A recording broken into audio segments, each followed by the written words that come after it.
Hello and welcome to helping academy YouTube channel. তোমরা জানো আমাদের এই চ্যানেলে ডাব্লিউবিএসএসসি গ্রুপ সি এবং গ্রুপ ডি ইন্টারভিউ প্রিপারেশনের জন্য নতুন একটি সিরিজ শুরু করা হয়েছে। তো সেই সিরিজের আজকে 4 নম্বর ক্লাসে আমি তোমাদের সাথে আলোচনা করব ইন্টারভিউ বোর্ডের সবচেয়ে কঠিন 60টি প্রশ্ন এবং তার একদম স্মার্ট উত্তর, যা বোর্ড মেম্বারদের ইমপ্রেস করবেই। দেখো, রিটেন এক্সাম তো ভালোই হয়েছে, ভালো স্কোর করেছো, কিন্তু ইন্টারভিউতে কি হবে? লিখিত পরীক্ষায় তুমি যদি দুর্দান্ত স্কোরও করে থাকো, কিন্তু ইন্টারভিউতে গিয়ে তুমি যদি সামান্য নার্ভাস হয়ে যাও এবং ট্রিকি প্রশ্নগুলোর যদি তুমি উত্তর দিতে না পারো বা ভুল উত্তর দাও, তাহলে কিন্তু এতটা দূরে এসেও তোমার সরকারি চাকরি পাওয়া স্বপ্ন স্বপ্নই থেকে যাবে। তো কিভাবে তোমাকে সেই ট্রিকি প্রশ্নগুলোর উত্তর দিতে হবে, সেটাই আমি আজকের ক্লাসে তোমাদের সাথে আলোচনা করব। তো ভিডিওটি প্রথম থেকে শেষ অবধি দেখবে, স্কিপ না করে, কারণ লাস্ট যেটা প্রশ্ন রয়েছে সেটা কিন্তু ভীষণই গুরুত্বপূর্ণ। দেখো, অনেকেরই অনেক হাইয়েস্ট কোয়ালিফিকেশন রয়েছে, অনেকেই গ্র্যাজুয়েট, অনেকেই মাস্টার্স, আবার অনেকে বিটেক রয়েছে। তাদের কিন্তু ইন্টারভিউ বোর্ডে গেলে তাদের এই ধরনের একটি প্রশ্নের কিন্তু সম্মুখীন হতেই হবে। আপনি তো একজন গ্র্যাজুয়েট বা মাস্টার্স, তাহলে এই গ্রুপ ডি বা পিওনের কাজ কেন করতে চাইছেন? তো এই প্রশ্নের সঠিক উত্তর তুমি কিভাবে দেবে? দেখো, এই প্রশ্নের উত্তর যদি তুমি এভাবে দাও যে, স্যার আমি তো অনেক এক্সামই দিয়েছি, কোনো চাকরি বাকরি পাইনি, তো এই চাকরিটি আমার ভীষণ দরকার, সেই জন্য আমি চাকরিটি করতে চাইছি। এটা কিন্তু ভীষণই অর্ডিনারি একটি উত্তর। এই প্রশ্নটি যাতে তুমি স্মার্টলি ডিল করতে পারো, তো আমি তোমাদের সাথে সেই স্মার্ট অ্যান্সারটি আলোচনা করছি। স্যার বা ম্যাম, আমি বিশ্বাস করি কোনো কাজই ছোট নয়। আমার উচ্চশিক্ষা আমাকে শুধু বইয়ের জ্ঞান দেয়নি, বরং যে কোনো কাজকে সম্মান করতে শিখিয়েছে। এই মুহূর্তে আমার পরিবারের জন্য একটি স্থায়ী পেশা অত্যন্ত জরুরি। স্কুলের মতো একটি পবিত্র জায়গায় কাজ করার সুযোগ পাওয়াটা আমার কাছে গর্বের বিষয়। আমি সুযোগ পেলে আমার সততা ও পরিশ্রম দিয়ে দায়িত্ব পালন করব। তুমি যদি এভাবে উত্তরটি দাও, এই উত্তরটি সঠিক হবে। বেসিক্যালি তোমাকে এই কোশ্চেনটা এই জন্যই করা হয়েছে যে তোমার একজন গ্রুপ সি এবং গ্রুপ ডি এমপ্লয়ি হিসাবে তোমার অ্যাটিটিউডটা কী রয়েছে। তারা নিজেরাও জানেন অনেক হাইয়েস্ট কোয়ালিফিকেশনের স্টুডেন্ট এখানে অ্যাপ্লাই করেছে, থেকে বেস্ট অ্যান্সার এটাই হবে।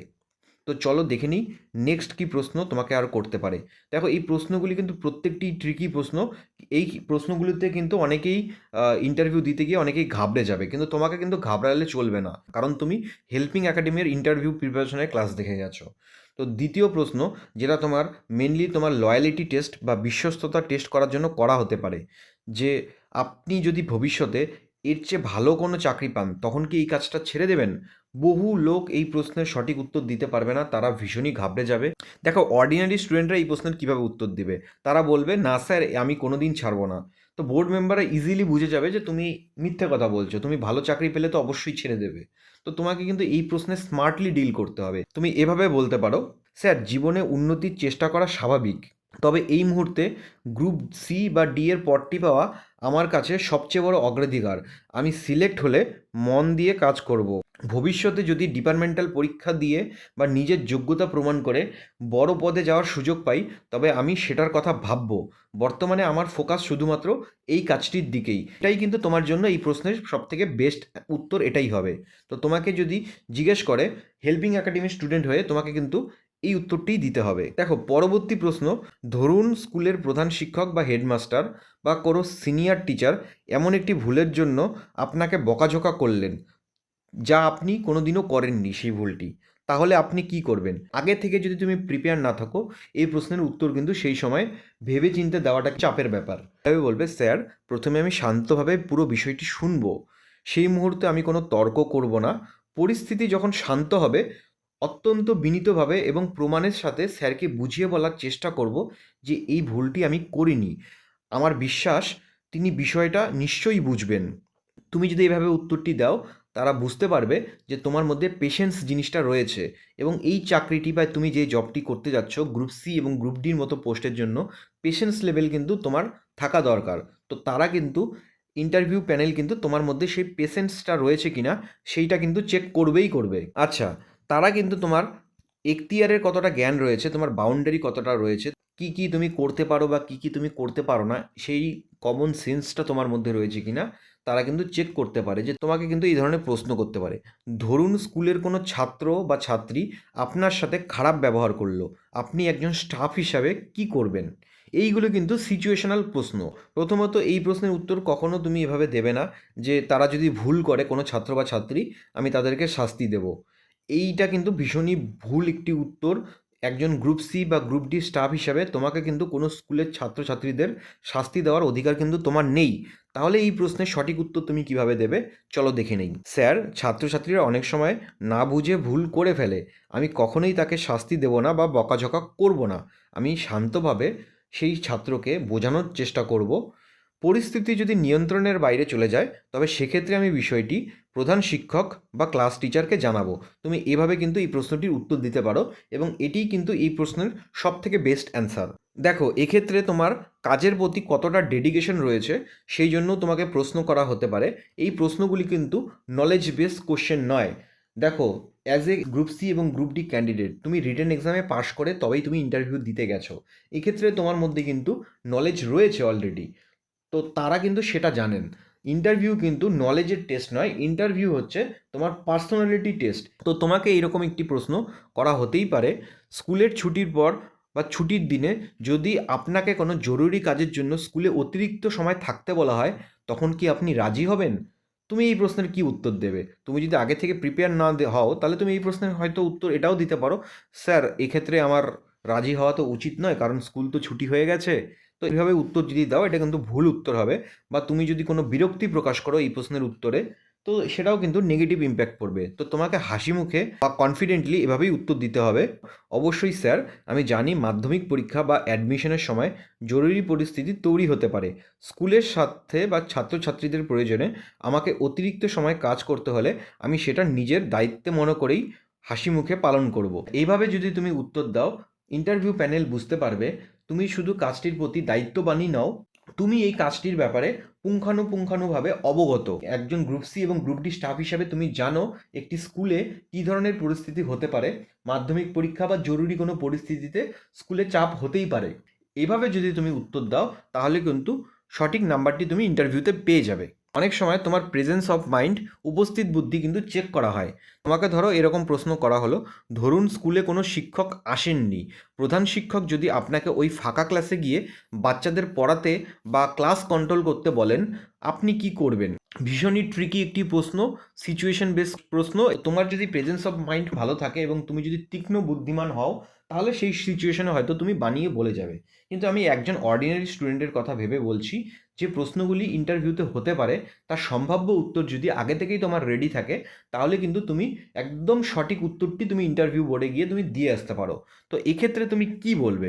এক্ষেত্রে গিয়ে তুমি যদি এভাবে উত্তর দাও, আমি গিয়ে সিলেবাস পড়াতে শুরু করব বা অমুক ক্লাসের অমুক চ্যাপ্টার পড়াতে শুরু করব, তুমি যদি এভাবে বলো, সেটা কিন্তু ভুল উত্তর হবে। প্রথমত, তুমি কিন্তু শিক্ষক পদে নিয়োগ পাওনি। তুমি নিয়োগ হয়েছো একজন গ্রুপ সি এবং গ্রুপ ডি স্টাফ হিসাবে তুমি নিয়োগ হয়েছো। তুমি এভাবে উত্তরটি দিতে পারো, স্যার অফিসিয়াল সিলেবাস ধরে পড়ানো আমার দায়িত্বের মধ্যে পড়ে না, তবে স্কুলের শৃঙ্খলা বজায় রাখা আমার কর্তব্য। তাই আমি ক্লাসে যাব, ছাত্রছাত্রীদের শান্ত রাখবো এবং আমার শিক্ষাগত যোগ্যতা অনুযায়ী তাদের কোনো শিক্ষণীয় গল্প শোনাবো বা বেসিক নলেজ শেয়ার করব, যাতে স্কুলের শান্তি বজায় থাকে। তো এই প্রশ্নটি এইভাবে যদি তুমি উত্তর দাও না, তাহলে ইন্টারভিউ বোর্ড বুঝতে পারবে যে কোনো সিচুয়েশনে তুমি তোমার নিজের দায়িত্ব থেকে সরবে না। স্কুলের শৃঙ্খলা রক্ষার স্বার্থে, যেটা তোমার দায়িত্বের মধ্যে পড়ে অ্যাকচুয়ালি, তার জন্য তুমি ক্লাসরুমেও যাবে এবং ক্লাসরুমে গিয়ে শিক্ষণীয় গল্প শুনিয়ে তুমি ক্লাসটি কন্ট্রোল করার চেষ্টা করবে, যাতে স্কুলের মধ্যে শৃঙ্খলা বজায় থাকে। এটাই কিন্তু এই প্রশ্নের সঠিক উত্তর। এক্ষেত্রে তোমার প্রেজেন্স অফ মাইন্ড এবং তোমার দায়িত্ব এবং কর্তব্যের ব্যাপারে একটি টেস্ট নেওয়া হলো। যদি তুমি এই টেস্টটি উতরে যাও, তোমাকে কিন্তু ইন্টারভিউ বোর্ড অলমোস্ট সিলেক্ট করে নেবে, তুমি যদি এভাবে উত্তর দাও। আচ্ছা, একজন group C group D staff হিসাবে তোমার সততা কতটা রয়েছে, তোমার অনেস্টি কতটা রয়েছে, সেটা কিন্তু বিভিন্ন প্রশ্নের মাধ্যমে চেক করতে পারে। তো এক্ষেত্রে কিন্তু একটি প্রশ্ন তোমার জন্য হতেই পারে, যেটা কিন্তু আমি কিন্তু সেই প্রশ্নগুলি তোমাদের জন্য তুলে নিয়ে এসেছি। একজন ইন্টারভিউ বোর্ডের পয়েন্ট অফ ভিউ থেকে যে ধরনের প্রশ্নগুলি একজন গ্রুপ সি এবং গ্রুপ ডি স্টাফদের ক্ষেত্রে হতে পারে, এবং বিগত বছরে যে ধরনের প্রশ্নগুলি করা হয়েছিল প্রিভিয়াস ইয়ার বেসড কোশ্চেনের উপর বেস করেই কিন্তু এই প্রশ্নগুলি আনা হয়েছে। তো প্রতিটি প্রশ্নই কিন্তু ভীষণই গুরুত্বপূর্ণ। তোমরা কিন্তু এই প্রশ্নগুলি নিজেদের খাতায় টুকে রাখতে পারো। আমি তোমাদেরকে বলেছিলাম ইন্টারভিউ প্রিপারেশনের জন্য একটি খাতা তৈরি করা কিন্তু ভীষণই জরুরি। শুরু থেকে শেষ পর্যন্ত আমি তোমাদের যে ক্লাসগুলি নিব, তোমরা যদি প্রত্যেকটি ক্লাস যদি তোমরা খাতায় যদি টুকে নাও এবং সঠিকভাবে ইন্টারভিউ প্রিপারেশন করো, গ্রুপ সি এবং গ্রুপ ডি ইন্টারভিউ ক্র্যাক করা তোমার জন্য ভীষণই সহজ হবে। এই প্রশ্নটি তোমাকে করা হতেই পারে তোমার অনেস্টি চেক করার জন্য স্কুলের কোনো অভিভাবক যদি আপনাকে কিছু টাকার লোভ দেখিয়ে তার বাচ্চার ভর্তির ব্যবস্থা বা কোনো বেআইনি কাজ করে দিতে বলে, তাহলে আপনি কি করবেন? এই প্রশ্নের উত্তরে অন্য সমস্ত কিছু কিন্তু ইগনোর করে এই বিষয়গুলি তুলে ধরতেই হবে যে তুমি দৃঢ়তার সাথে মানা করবে।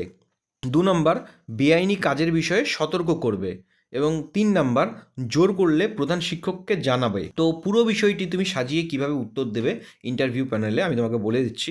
তুমি এভাবে বলতে পারো, স্যার, সততা আমার কাছে সবার আগে।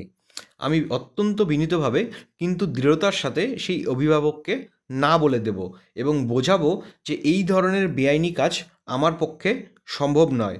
এরপরেও তিনি যদি জোর করার চেষ্টা করে তাহলে আমি বিষয়টি অবিলম্বে প্রধান শিক্ষকের নজরে আনবো। যদি তুমি উত্তর দাও, ইন্টারভিউ প্যানেল বুঝতে পারবে তুমি কখনোই কোনো বেআইনি কাজকে নিজের প্রফেশনাল লাইফে তুমি প্রশ্রয় দেবে না। থেকে সঠিক উত্তর কিন্তু এটাই হবে। তোমার মধ্যে কোন ৩টি গুণ থাকলে তুমি ইন্টারভিউ বোর্ডের সমস্ত প্রশ্নের উত্তর দিয়ে তাদের মন তুমি জয় করতে পারবে? প্রথমত, তোমাকে কিন্তু অনেস্ট হতে হবে। দ্বিতীয়ত, তোমার মধ্যে পেশেন্স, ধৈর্য থাকতে হবে। তৃতীয়ত, তোমার উপস্থিত বুদ্ধি কিন্তু তীক্ষ্ণ হতে হবে। তো এই ছিল আজকে তোমাদের জন্য ইন্টারভিউতে জিজ্ঞেস করা 7টি ট্রিকি প্রশ্ন এবং সেই প্রশ্নগুলির স্মার্ট উত্তর। তো ক্লাসটি তোমাদের কেমন লাগলো আমাকে জানাবে। ক্লাসটি যদি ভালো লেগে থাকে অবশ্যই একটি লাইক করবে এবং নিজেদের চাকরিপ্রার্থী বন্ধুদের সাথে ক্লাসটি শেয়ার করবে। আর তোমরা যারা এই ক্লাসের পিডিএফ পেতে চাও তোমরা আমাদের টেলিগ্রাম গ্রুপে যুক্ত হয়ে যাবে। টেলিগ্রাম গ্রুপের লিঙ্ক আমি ডেসক্রিপশন বক্সে দিয়ে দেবো। এবং যারা নতুন রয়েছে এই চ্যানেলে তাদেরকে বলবো, don't forget to subscribe our YouTube channel. নিজের প্রস্তুতির উপর ভরসা রাখো। Best of luck. Thank you.